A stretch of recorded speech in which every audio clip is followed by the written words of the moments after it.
최근 교육부가 수업 공개를 법적으로 의무화하기 위해 개정안을 입법 예고했습니다. 충남 지역 교원단체는 수업을 검열하는 행위라며 수업 공개 법제화 반대에 나섰습니다. 아산과 서산에 이어 당진의 한 다가구 주택에서 빈대가 발견됐습니다. 충남도는 빈대 확산을 막기 위해 숙박시설과 목욕탕 등의 위생 상태를 점검하는 등 방역을 강화한다는 방침입니다. 법원이 홍성군의 특산품인 광천김에 대한 지리적 표시 단체 표장 등록을 취소해야 한다고 판단했습니다. 법원은 일부 조합원이 외국산 천일염을 사용하는 등 문제가 있다고 판단했습니다. 2024학년도 대학 수학능력 시험에 충남 지역에서는 16,000여 명이 응시합니다. 올해 수능에서는 코로나19 확진자도 일반 수험생과 같은 교실에서 시험을 치르게 됩니다.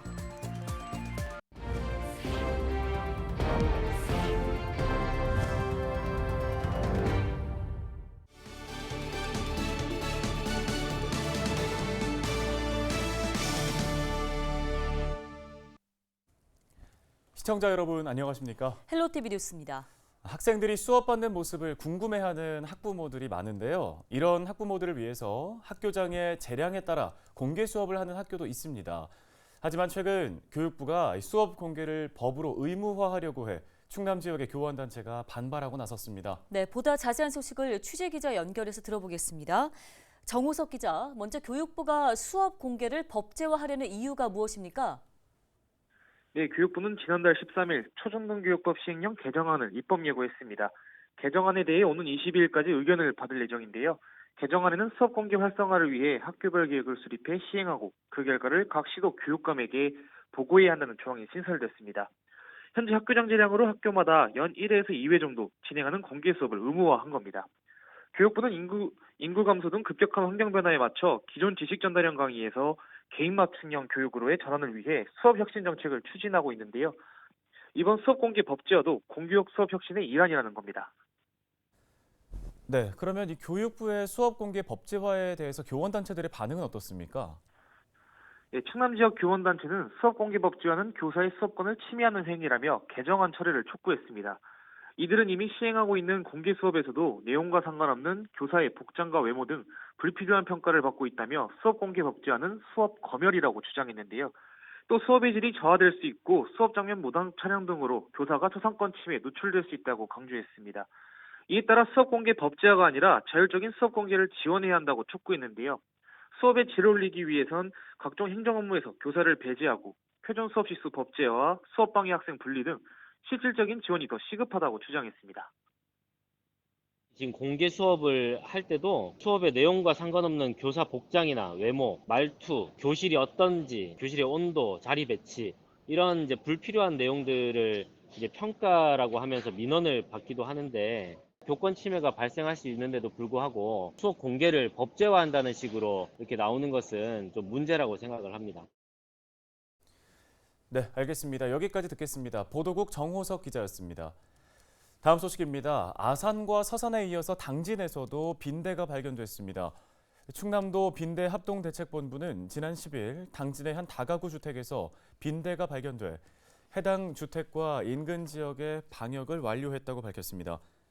충남도는 빈대 확산을 막기 위해 다음 달 8일까지 숙박시설과 목욕탕 등 2,500여 곳의 위생 상태를 점검할 방침입니다. 현재까지 충남에서 빈대가 발견된 지역은 모두 3곳입니다. 홍성군 광천읍의 특산품인 광천김에 대한 지리적 표시 단체 표장 등록을 취소해야 한다는 1심 판단이 나왔습니다. 법원은 충북의 한 김 제조업체가 광천김 영어조합법인을 상대로 제기한 단체 표장 등록 취소 소송에서 원고의 손을 들어줬습니다. 이에 앞서 지난 2014년 법인은 특허청에 광천김에 대한 지리적 표시 단체 표장을 등록했는데요. 이 지리적 표시 단체 표장에 등록되면 다른 곳에서는 함부로 해당 상표를 이용할 수가 없습니다.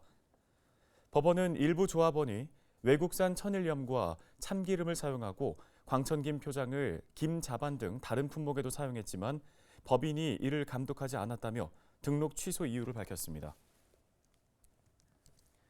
2024학년도 대학 수학능력시험에 충남에서는 16,000여 명이 응시합니다. 올해 수능시험은 오는 16일 충남 50여 개 고사장에서 치러지며 수능 전날인 15일 고사장별 예비 소집이 진행됩니다. 한편 올해 수능 시험에는 코로나19 확진자도 일반 수험생과 같은 교실에서 시험을 보게 됩니다.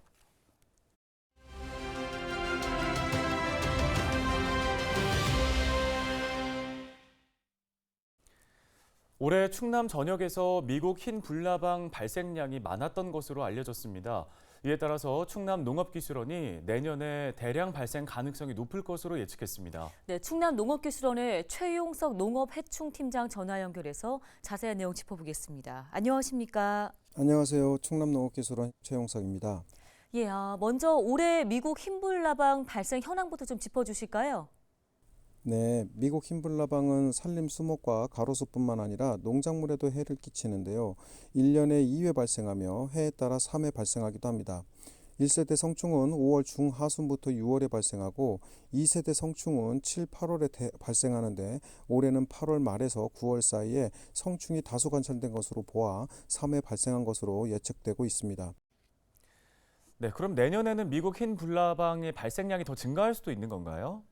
네, 3회 발생한 미국 흰불나방의 유충은 일반적으로 정상적인 월동을 하지 못하는데 올해 따스했던 기상 상황으로 볼 때 충분히 월동에 들어갔을 것으로 예측돼 내년 1세대 성충의 대발생 가능성이 높습니다. 네, 농업 현장에서는 그럼 어떻게 대응하는 게 좋을까요? 네, 미국 흰불나방에 등록된 화학약재를 살포하는 방법이 가장 쉬운 방법이지만 가정집 주변이나 정원수 같이 사람들과 인접한 수목류는 화학약재의 사용이 제한적이라 할 수 있습니다. 저희 충남농업기술원은 진딧물과 가류이류 전용 유기농업자재를 자체 개발했는데 미국 흰불나방 유충, 살충 효과도 뛰어난 것으로 나타났습니다.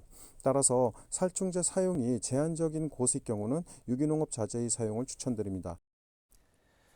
네, 오늘 말씀 잘 들었습니다. 충남농업기술원 최용석 농업해충팀장이었습니다.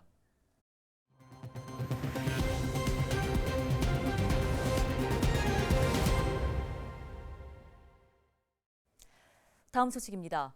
남자친구와 말다툼을 하던 20대 여성이 오피스텔 16층에서 떨어져 숨졌습니다. 소방당국과 경찰은 13일 오전 11시 15분쯤 천안시 서북구 불당동의 한 오피스텔에서 여자친구가 스스로 목숨을 끊을 것 같다는 신고를 접수했습니다. 소방관들이 현장에 도착했을 때 여성은 이미 심정지 상태였으며 남성은 말다툼을 하다 여자친구의 감정이 격해졌다고 경찰에 진술한 것으로 알려졌습니다. 경찰 조사 결과 폭행 등의 혐의는 발견되지 않은 것으로 전해졌습니다. 청양의 한 축사에서 50대 남성이 숨진 채 발견됐습니다. 지난 13일 오후 6시쯤 청양군 목면 화양리안 축사에서 농장 주인 A씨가 숨진 채 발견됐는데요. 소방당국은 가족의 신고를 받고 출동했으며 발견 당시 A씨는 심정지 상태였던 것으로 알려졌습니다. 경찰은 타살 혐의점은 없으며 A씨가 심장마비로 인해 사망한 것으로 보고 자세한 사망 원인을 조사하고 있습니다. 케이블 TV 3사와 충남도가 지방 소멸 위기를 극복하고 지역 현안을 적극적으로 알리기 위해 힘을 모으기로 했습니다. 충남도와 LG헬로비전, CNB, SK브로드밴드는 14일 도청에서 충남의 지속가능한 발전을 위한 업무 협약을 체결했는데요. 이에 따라 충남도와 케이블 TV 3사는 주요 정책과 행사 홍보를 강화하고 지역 채널 뉴스 기획 보도와 제작 프로그램을 통해 지역 핵심 현안을 대외적으로 알릴 계획입니다.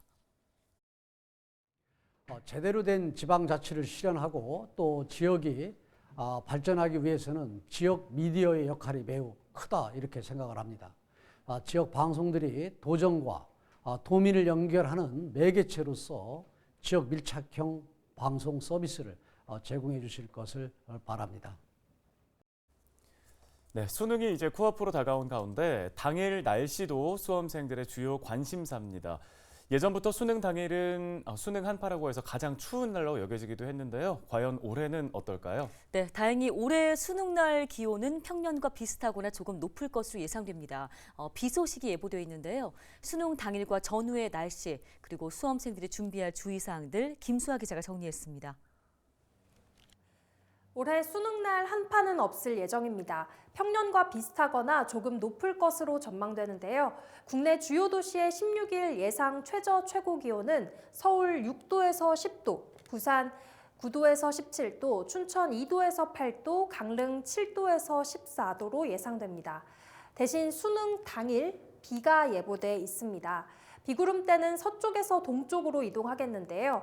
오전에는 인천, 경기 서해안과 경기 북부 내륙, 철원과 화천 등 강원 북부 내륙에 비가 시작되고 낮부터 비는 전국적으로 확대됐다가 저녁 6시부터 12시 사이에 대부분 그칠 예정입니다. 이번 비는 5에서 30mm 범위의 강수량을 기록할 것으로 예상되지만 대기 불안정으로 일부 서쪽 지방을 중심으로 돌풍과 함께 천둥 번개를 동반할 가능성이 있겠습니다. 수능 전후 날씨도 보시면 예비 소집일 날도 평년과 비슷하거나 조금 높은 기온을 보이면서 중부지방과 전라, 제주권은 구름이 많고 강원 영동과 경상권은 맑겠습니다. 수능 다음 날인 17일 대부분의 지역은 흐린 가운데 제주도는 오전까지 비가 계속되겠습니다. 비가 온 후 기온이 다시 내려가 평년보다 2도에서 5도가량 낮을 예정이고요. 바람이 더해져 체감온도는 더 내려가겠습니다. 마지막으로 수능 당일 수험생 주의사항입니다. 먼저 수능 준비물을 꼼꼼하게 챙겨야겠죠. 수험표와 신분증은 필수고요. 특히 시계는 반드시 전자가 아닌 아날로그 시계를 준비해야 합니다. 또 오전 8시 10분까지 입실 후 대기해야 하고 감독관에게 제출해도 되지만 혹시 모를 사고에 대비해 스마트폰과 같은 모든 전자기기는 집에 두고 오는 것이 좋겠습니다. 마지막으로 답안지에는 검은색 컴퓨터용 사인펜만 가능하다는 점 기억하시고요. 열심히 준비한 모든 수험생에게 좋은 결과가 있길 진심으로 응원하겠습니다. 헬로티비 뉴스 김수아입니다.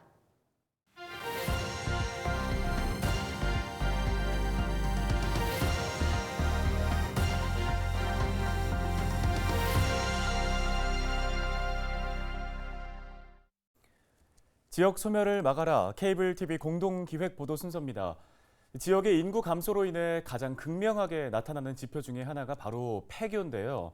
학령 인구의 감소는 곧바로 학교의 존립으로 이어지고 결국 남게 된 폐교는 지역에서는 애물단지가 됩니다. 네, 그렇다면 이런 폐교를 다시 지역의 중심으로 활성화시킬 수 있는 방법은 없는 걸까요? 딜라이브 신승훈 기자가 현장 취재했습니다.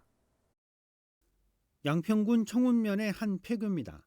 지난 2000년에 폐교된 후 2007년부터는 태권도 지도자 수련원으로, 2018년부터는 힐링마을, 이후에는 청소년 범죄 예방 체험학교로 운영됐습니다. 하지만 현재 정상적인 운영이 어려운 상황입니다. 과거 캠핑장으로 운영되던 또 다른 폐교입니다. 이곳 역시 운영에 어려움을 겪고 있고 인근의 또 다른 폐교는 운영자가 임대료를 충당하기 위해서 별도의 일을 하고 있는 실정입니다. 다른 데 버는 걸로 유지할 정도지. 폐교 자체가 사람 떠난 데라서 사람 오게 하는 게 쉽지 않아요. 지역 주민도 없고 그래서 폐교가 됐는데 거기서 무슨 돈이 되겠어요. 수익을 위해서 폐교를 활용하는 것은 이미 한계에 다다르고 있다는 겁니다. 반면 다양한 방법으로 폐교를 활용하거나 정부나 지자체의 지원을 일부 받는 공공의 목적을 가질 경우는 그나마 사정이 나은 편입니다. 지역 연계 교육과 학교 밖 자연학습을 시행하는 경기 이룸학교 강천에서 놀자는 폐교에 다시 아이들이 돌아올 수 있는 모범 사례가 되고 있습니다. 테두리 안에서 벗어나와서 자연과 함께 할 수 있는 공간을 접한다는 게 일단 큰 메리트가 있는 것 같고, 그렇게 함으로 인해서 환경이 바뀌다 보니까 이 친구들이 이제 관심도도 높아지고 집중도 좋아지는 거고. 최근 인구 감소 지역에 지역별로 100억 원대의 예산 지원을 통해 지역 활성화를 기획하고 있는 양평군은 세부 계획에 폐교에 대한 부분을 논의하겠다는 입장입니다. 양평군에는 현재 13개의 폐교가 있고 이 중 10곳이 체험사업 대상 지역에 위치해 있기 때문입니다. 그러면 개인이 운영을 못하는 경우가 있을 거예요. 그런 것들은 우리 양평에서 인수를 해가지고 시행을 하려고 합니다. 특히 이제 단월 지역에 2개 학교가 우리가 군에서 인수를 받아가지고 지금 운영하고 있는 게 있는데 그런 것들에 대해서도 앞으로 더 적극적으로 나가서. 도시계획 전문가들은 폐교를 단편적으로 수익 모델로만 접근하면 성공하기가 힘들고 오히려 이주민들을 위한 공간으로 새롭게 꾸며져야 인구 문제에 대한 대응이 가능할 것이라고 조언하고 있습니다. 딜라이브 뉴스 신승훈입니다.